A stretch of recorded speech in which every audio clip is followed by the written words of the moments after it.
Welcome to pungi TV. एक जंगल में कालू कौवा अपने दो बेटों के साथ में रहता था। कालू कौवा कुछ दिनों से बहुत ज्यादा बीमार था। उसकी बचने की संभावना बहुत ज्यादा कम थी। कालू कौवा का बड़े बेटे का नाम था बबलू और छोटे बेटे का नाम था लुल्लू। एक दिन कालू कौवा अपने दोनों बेटे से बात करता है। बबलू बेटा, तुम बड़े हो, तुम अपने छोटे भाई का अच्छे से ख्याल रखना।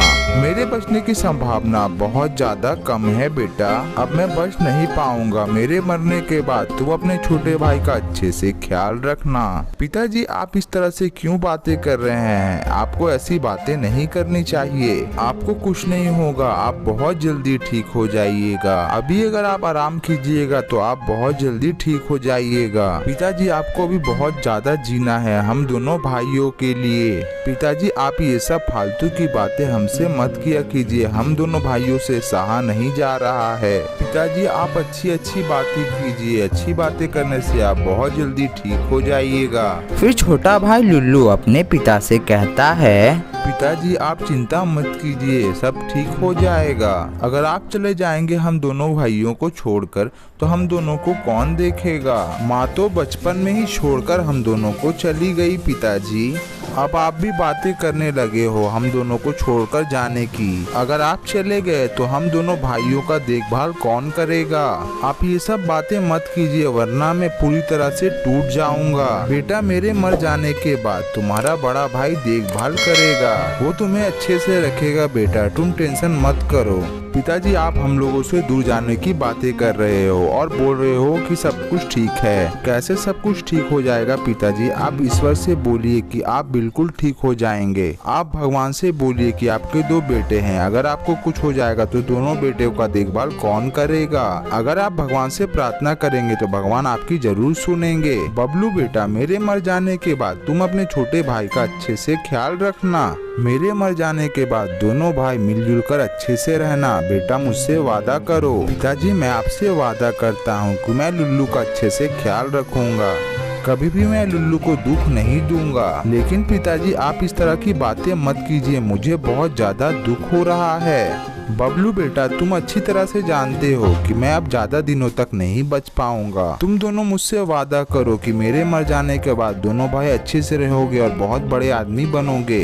अब मेरा वक्त आ गया है जाने का। मुझसे वादा करो कि तुम दोनों भाई हमेशा एक साथ रहोगे। तुम एक दूसरे से कभी भी झगड़ा मत करना। किसी से भी गलती हो एक दूसरे को माफ कर देना। पिताजी, आप टेंशन मत लीजिए। मैं छोटे भाई को कभी भी नहीं डांटूंगा, उसे हमेशा अच्छे से रखूंगा। लेकिन पिताजी, आप इस तरह से बातें मत कीजिए, भगवान सब ठीक कर देंगे। मुझे बहुत ज्यादा दुख हो रहा है पिताजी कि आप इस तरह से बातें कर रहे हैं। बेटा, अब मेरी आखिरी सांसें चल रही है, जो मैंने कहा है वो मेरी बात सुन लेना। इतना कहने के बाद कालू कौवा अपना दम तोड़ देता है। भैया देखो ना, पापा को क्या हो गया है? अचानक से ये गिर गए हैं और कुछ कह भी नहीं रहे हैं। बबलू भैया, पिताजी को बोलिए ना हमसे बात करे उठकर। लुल्लू मेरे भाई, पापा हम दोनों को छोड़कर ईश्वर के पास चले गए। अब वो हमारे पास वापस नहीं आएंगे। तुम रोना बंद करो मेरे भाई और अच्छे से हम दोनों मिलजुल कर रहेंगे। पापा ने जो बातें कही थी उसे मानेंगे। पिताजी, आप हम दोनों भाई को छोड़कर कैसे चल गए? अब हम दोनों भाई आपके बिना कैसे पूरी जीवन जिएंगे? लुल्लू, चुप हो जाओ, ईश्वर सब कुछ ठीक कर देंगे। तुम इतनी टेंशन मत लो। अब हम दोनों भाई को मिलकर कुछ करना पड़ेगा, नहीं तो हम दोनों भाई जिंदगी भर गरीब ही रह जाएंगे। हाँ भैया, आपने बिल्कुल सही कहा। अब हम दोनों भाई को मिलकर कुछ ना कुछ तो करना ही पड़ेगा। मैं पूरी मेहनत करूंगा बड़े भैया, आप टेंशन मत लीजिए। देखते ही देखते कुछ दिन गुजर जाते हैं। बबलू सोनी नाम की चिड़िया के साथ शादी कर लेता है। दोनों भाई बहुत मेहनत करने के बाद अच्छी खासी घर भी बना लेते हैं। लेकिन सोनी चिड़िया बहुत ज्यादा बदमाश थी। वो लुल्लू की चुगली हमेशा अपने पति बबलू से करती थी। सोनी चिड़िया बहुत ही घमंडी और लालची टाइप की थी। एक दिन सोनी चिड़िया अपने पति से कहती है, आपने अपने भाई को इस घर में क्यों रखा हुआ है?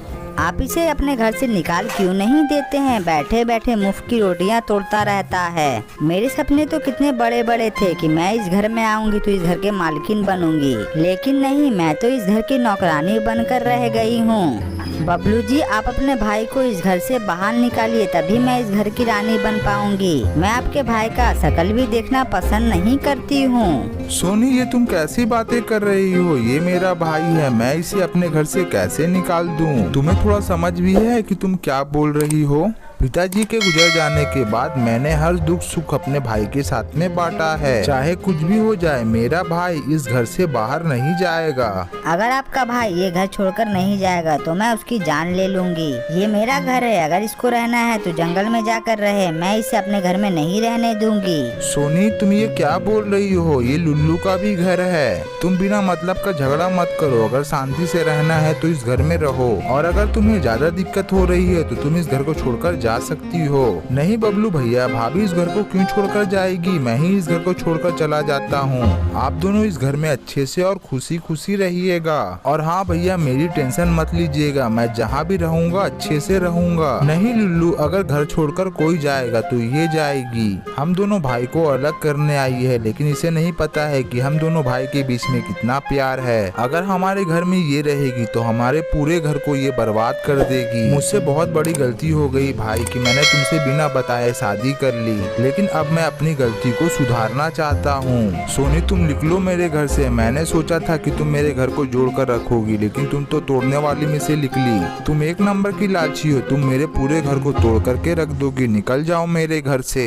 अरे मैं जा रही हूँ तुम्हारी जिंदगी से, मुझे रहना भी नहीं है तुम्हारे साथ। फिर सोनी चिड़िया वहाँ से चली जाती है और दोनों भाई फिर से हंसी खुशी के साथ अपना जीवन जीने लगते हैं। और ये सुंदर सी कहानी यहीं पर समाप्त हो जाती है। और ये कहानी से हमें ये सीख मिलती है कि हमेशा दो भाइयों को मिलजुल कर रहना चाहिए।